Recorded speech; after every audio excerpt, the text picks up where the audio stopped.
Cinema రంగంలో పీక్లో ఉండి నాకు పాలిటిక్స్ రావాల్సిన అవసరం లేదు. కానీ నాకేమనిపించిందంటే చదువుకున్న చదువు విజ్ఞానం బాధ్యతనిచ్చింది. నువ్వు పొట్టి శ్రీరాములు గారి త్యాగం మీద నువ్వు జీవితాన్ని గడిపేసి, స్వాతంత్ర సమరయోధులు త్యాగం వల్ల నువ్వు జీవితాన్ని గడిపేసి నువ్వేమి తిరిగి సమాజానికి ఇవ్వనంటే నీకు కుదరదు. అది నా అంతరాత్మ చంపేసిందని. దానికోసం వచ్చాను రాజకీయాల్లోకి. పదవి రావచ్చు, రాకపోవచ్చు, గెలవచ్చు, ఓడిపోవచ్చు. ఈరోజు గెలవచ్చు, కానీ నాకు ఈ రోజున ఉప ముఖ్యమంత్రి కావచ్చు.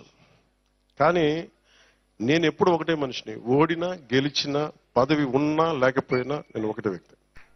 అది మారదు. 2014లో కూటమి గెలిచినప్పుడు నేనేం ఆశించలేదు.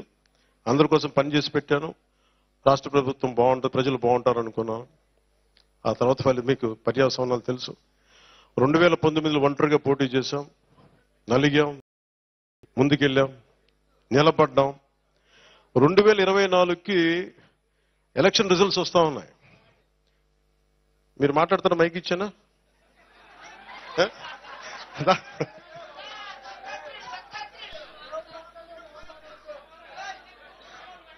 కొంచెం మీరు రైట్ సైడ్ దయచేసి కొంచెం మీరు మౌనం పాటించండి. ఎందుకంటే మీరు మాట్లాడుకునే అడిగితే మైక్ ఇస్తాను, నేను కూడా వింటాను. మైక్ పంపించాడు ఏమన్నా? నువ్వు కాపాడు, నువ్వు శాంతించి చెప్తాను నా మాట.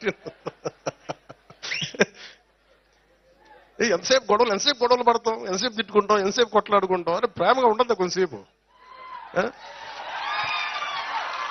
2024లో మన ఎన్నికలప్పుడు నేను ఆలోచిస్తున్నాను, రిజల్ట్స్ చూడాలా వద్దా, నాకు పిఠాపురం నన్ను గెలిపిస్తా లేదా, ఓకే ఏం లేదు నేను అనుకుంటున్నా.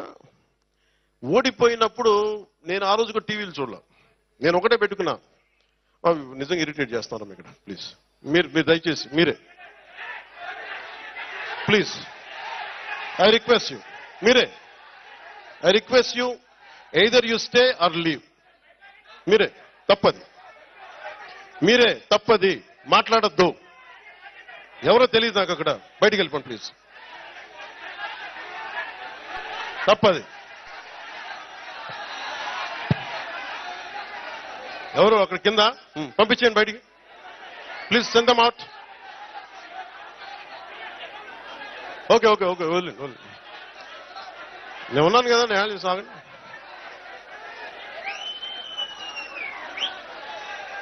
ఓకే దయచేసి కూర్చోండి. ఓకే దయచేసి కూర్చోండి. Either you maintain silence or please. Okay మా దయచేసి ఓకే వదిలేండి. 2000 నాకు రిజల్ట్స్ టీవీలో చూసుకున్నా. నిజంగా చెప్పాలంటే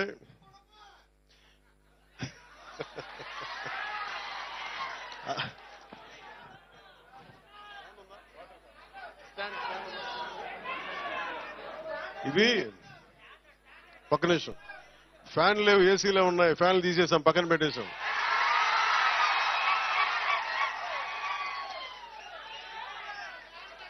ఇది ఒక్క నిమిషం. అంటే నాకు ఒకటే అనిపించింది, పిఠాపురం నేను హైదరాబాద్ లో కూర్చున్నా. అందరూ అనుకుంటున్నారు కదా రిజల్ట్స్ వచ్చిన రోజున నేను ఏం చేస్తుంటానని. రిజల్ట్స్ రోజున నేను ఏం చేస్తాను 2014 సంగతి చెప్తా, 2019 సంగతి చెప్తా, 2024 ఎన్నికలు. మాట్లాడనివ్వండి, మీరు ఉండండి, మాట్లాడనివ్వండి. ఫస్ట్ మీరు ఆగండి. ఇది ప్రెస్ మీటా బాబు? ప్రెస్ మీటా ఇది? ప్రెస్ మీట్ లా మాట్లాడద్దు. మాట్లాడుతున్నాం కదా, సభా సంస్కారమేనా అది? వినాలి, అలా కుదరదు. విను అలా కుదరదు. సభా సంస్కారం కాదు అది. సభా సంస్కారం కాదు. వినాలి మాట. ఏది సభకి, ఏది సభ? వినండి ఒక నిమిషం. ఏది సభ, ఏది అభినందన సభ? అది మాట్లాడకపోతే ఎట్లా? అది వినిపించకపోతే ఎట్లా? ఏదైనా కానీ, ఎవరైనా కానీ, ఏ పార్టీ అని కాదు, దేనికి ఆవేశాలు? దేనికి? కృతజ్ఞతలు వినండి వినండి బాబు బాబు ఒక నిమిషం బాబా ఆగండి. ఇది ముందస్తుగా కృతజ్ఞతలు చెప్పుకోవడానికి వచ్చాం. సమస్య ఏమైపోయిందంటే పవన్ కళ్యాణ్ అనగానే అందరికీ అలుసు చులకన అయిపోయింది.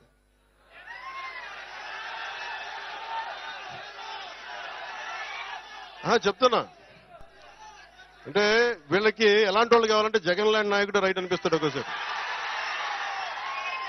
ఇంటర్వ్యూలు ఇవ్వడం, మాట్లాడితే కొడతాడు, బెదిరిస్తాడు. వాళ్ళ దగ్గర భయంగా ఉంటారు, వాళ్ళ దగ్గర బలంగా ఉంటారు. ఇట్లా చేతులు కట్టుకుని కూర్చుంటారు. మనం ప్రేమగా ఉంటాం కదా, గుండె విప్పి మాట్లాడతాం కదా, అందుకని చులకన. అందుకని దయచేసి అందరూ కూడా నేను చాలా గట్టి అని గుర్తుపెట్టుకోండి. భయాలు లేవు నాకు. ఎంత మొండివాడినో, ఎంత పట్టు పడితే వదలను గుర్తుపెట్టుకోండి. అందుకని నాతో మాట్లాడేటప్పుడు చాలా పద్ధతిగా మాట్లాడాను. గుండెల్లో పెట్టుకొని మర్యాద ఇస్తాను, గుండెల్లో పెట్టుకొని. నియమాలు పాటిస్తాం, ప్రోటోకాల్స్ పాటిస్తాం. కానీ అలుసుగా తీసుకుంటే మటుకు నేను అంత తేలిగ్గా తీసుకోను. ఎందుకంటే నేను ఒక వ్యవస్థని నడపాల్సిన వాడిని. ఒక వ్యవస్థను నడపాల్సిన కొన్నిసార్లు నేను గట్టిగా ఉండక తప్పదు. నాకు ఇష్టం ఉందా లేదా అని కాదు, గట్టిగా ఉండక తప్పదు. నేను మీకు మాట ఇచ్చాను, లా అండ్ ఆర్డర్ చాలా చాలా బలంగా ఉంటుందని చెప్పాను. ఆయన చెప్పిన బాధ నాకు అర్థమవుతా ఉంది. అట్రాసిటీ కేసుల గురించి ఏమంటారని. అది ఖచ్చితంగా అది ఉమ్మడి మనకి తెలుగుదేశం నాయకులు ఇచ్చిన ప్రణాళిక. అది కూటమి తీసుకుంది, ఖచ్చితంగా చేస్తాం అది. కానీ ఇది ఆ సందర్భం కాదు. ఇది జనవాణి కార్యక్రమం కాదు, ఇది మాట్లాడటానికి. ఇది ఆత్మీయ సభ. ఇది ఆత్మీయ సభని ఆత్మీయ సభగానే మాట్లాడుకుందాం. మీకు ఎందుకు ఇక్కడికి ఆసీనులయ్యానంటే, మీ అందరూ ఇక్కడ ఆసీనులైనందుకు గుండెల లోతుల నుంచి మీకు చెప్తున్నాను. మీరే కనుక లేకపోతే పిఠాపురం ప్రజలు, పిఠాపురం జనసేన నాయకులు, పిఠాపురం ప్రజలు, మనకి కూటమి నాయకులు బలంగా కనుక నిలబడకుండా, ఒక్క ఏకపక్షాన మనం బలంగా పోరాటం చేయకుండా ఉండుంటే ఈరోజు రాష్ట్రం రిజల్ట్స్ ఫలితాలు వేరేలాగా ఉండే. మీరు ఇచ్చారు బలం. నేను ఒకటే అనుకున్నా, గెలిస్తే నన్ను పిఠాపురం గెలిపించాలి.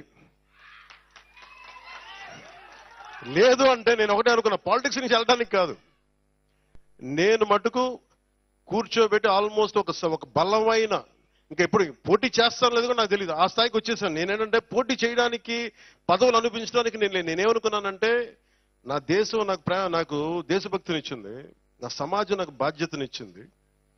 నేను దీనికోసం పని చేస్తా. నాకు అవసరం లేదు ఇవన్నీ, కానీ తిట్లు తింటా. ఎందుకంటే నా దేశం మీద నాకు అంత పిచ్చి. నాకు నా బాధ్యత. మన సభలో మీరు చూశారు, అసెంబ్లీలో ఏం మాట్లాడాను నేను.